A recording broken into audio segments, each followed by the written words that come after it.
Many times I've asked the question of my seminar participants, how important are attitudes? And invariably, I get back short one-word answers. Very critical. Attitudes are everything. Well, if that's the case, then I think it benefits us to spend a little bit of time taking a look at how the attitude mechanism works. The way you think determines your attitudes. Attitudes are nothing more than habits of thought.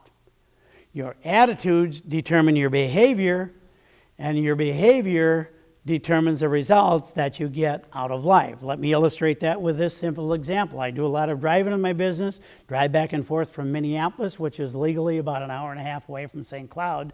And what would happen if I got caught up on a negative thought pattern about my wife, Pat, and our relationship, and I'm sitting there thinking, oh boy, that little tiff we had last week, if she ever says that again, I'm going to tell her no on certain terms about it. And if she'd have done something 3 years, well, if I would think like that, by the time I got home, my attitudes would be pretty lousy, my behavior would be cordial at best, and the results probably wouldn't be very good.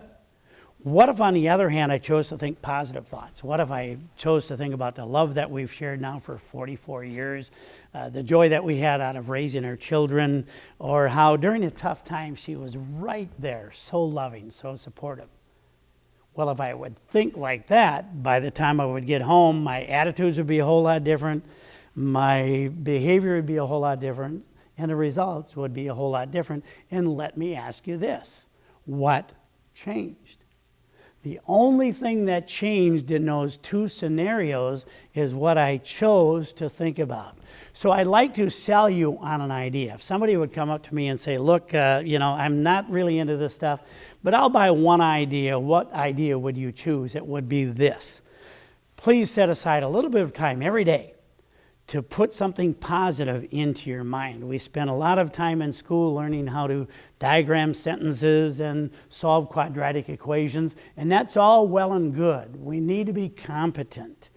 But I'm suggesting that you spend a little bit of time educating the attitude part of your mind, and there are great ways to do this. Reading, get up in the morning, pour a cup of coffee, glass of juice, nice and quiet, and read something good. If you have not read Zig Ziglar's book, See You at the Top, highly recommend that you do that.